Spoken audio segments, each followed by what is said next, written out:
জুমার দিন মারা গেলে তার কবরে কি হয়? কেউ জুমার দিন মারা গেলে তার কবরে কি ঘটে? তার কবরের আযাব কি কিয়ামত পর্যন্ত মাফ হয়ে যায়? জুমার দিন কেউ যদি মৃত্যুবরণ করে শুক্রবারে, তাহলে তার কবরের আযাব কি চিরদিনের জন্য মাফ হয়ে যায়? আসলে তার কবরে ঘটেটা কি?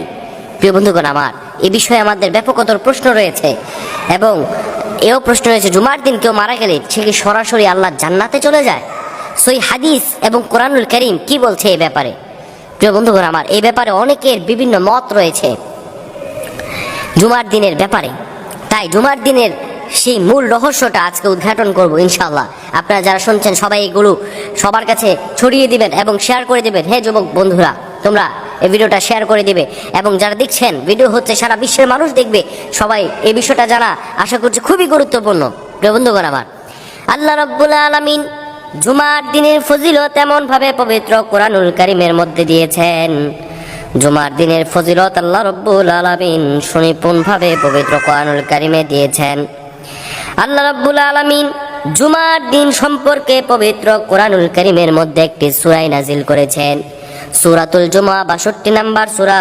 আল্লাহ রাব্বুল আলামিন সেই সূরার মধ্যে জুমার দিনের স্পেশালিটি বলছেন। আল্লাহ বলেন, ইয়া আইয়ুহাল্লাযীনা আমানু ইযা নুদিয়া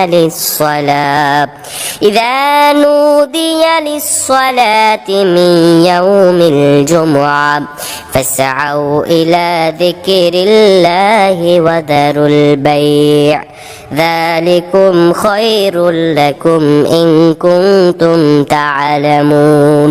জুমার দিনের রহস্য আল্লাহ রাব্বুল আলামিন স্বয়ং বলেছেন। সূরাতুল জুমা ৬২ নম্বর সূরা আর ৯ নম্বর আয়াতে আল্লাহ রাব্বুল আলামিন আমাদেরকে জানিয়ে দেন।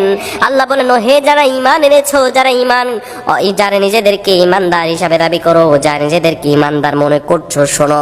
আল্লাহ বলেন, ইযা নুদিয়া লিস-সালাতি মিন ইয়াউমিল জুমআ, যখন তোমাদেরকে জুমার জন্য ডাকা হবে, ফাসআউ ইলা যিকরিল্লাহ, আল্লাহ স্মরণে তোমরা দাবিত হও, ওয়া দারুল বাই', সবকিছু বর্জন করে দাও। যালিকুম খায়রুল লাকুম, এটাই তোমার জন্য উত্তম হবে, ইন কুনতুম তা'লামুন, যদি তুমি জানো। আল্লাহ রাব্বুল আলামিন কোন জিনিসটা কল্যাণকর হবে তা আল্লাহ তাআলা স্বয়ং আমাদেরকে জানিয়ে দিয়েছেন।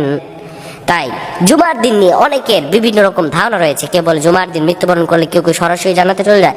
এই ব্যাপারে আসলে সঠিক বর্ণনা কি? এবং জুমার দিন সম্পর্কে রাসূল কারীম সাল্লাল্লাহু আলাইহি ওয়াসাল্লাম বলেন, কেউ যদি জুমার দিন খুব সকালে গোসল করে এবং মসজিদে যাওয়ার জন্য নতুন উত্তম কাপড় পরিধান করে, এবং জুমার দিন সকালে কেউ যদি বের হয়ে যায় জুমার নামাজ পড়ার জন্য, যদি রওনা হয়, তার প্রত্যেকটা কদমে, সহিহ হাদিস, তার প্রত্যেকটা কদমে আল্লাহ রাব্বুল আলামিন ১ বছর নফল রোজা, 1 বছর নফল নামাজ পড়ার সওয়াব দিয়ে দিবেন। সুবহানাল্লাহ বিহামদি।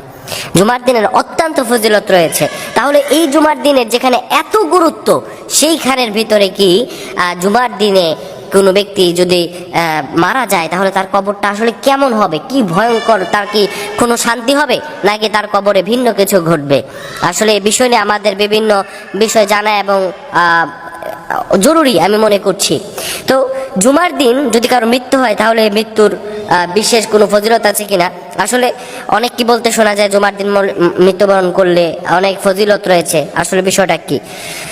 জুমার দিন যদি কোন ব্যক্তি মৃত্যুবরণ করে, তবে তার জন্য কি জান্নাতের দরজা খুলে দেওয়া হয়? না, তার জন্য জান্নাতের দরজা খুলে কিংবা সরাসরি সে জান্নাতে চলে যায়, এই মর্মে কোনো হাদিস নেই।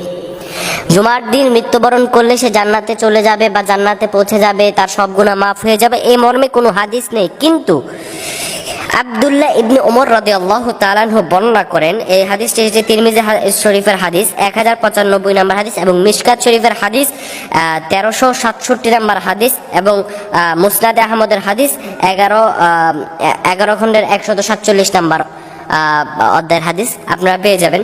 যেখানে আব্দুল্লাহ ইবনে ওমর রাদিয়াল্লাহু তাআলা বর্ণনা করেন, আল্লাহ রাসূল সাল্লাল্লাহু আলাইহি ওয়াসাল্লাম বলেছেন যে মুসলমান জুমার দিন কিংবা জুমার রাতে মৃত্যুবরণ করে, নিশ্চয়ই আল্লাহ রাব্বুল আলামিন তাকে কবরের ফিতনা থেকে বাঁচিয়ে রাখবেন। নিশ্চয়ই আল্লাহ তাআলা তাকে কি করবেন? কবরের আযাব থেকে বাঁচিয়ে রাখবেন। আল্লাহ তাআলা তাকে কবরের আযাবটা কিছু কমায়া দেবেন। এটা সহিহ হাদিস। উপযুক্ত হাদিসের আলোকে ইসলামী স্কলারগণ বলেন যে শুক্রবারে মৃত্যুবরণ করলে বিনা হিসাবে জান্নাত কিংবা কিয়ামত পর্যন্ত আযাব মাফ, এই কথা বলার কোনো সুযোগ নেই। আল্লাহ তাআলা তাকে কিছুটা হয়তো স্যাক্রিফাইস করবেন, কিছুটা হয়তো আল্লাহ তাআলা তাকে সহজ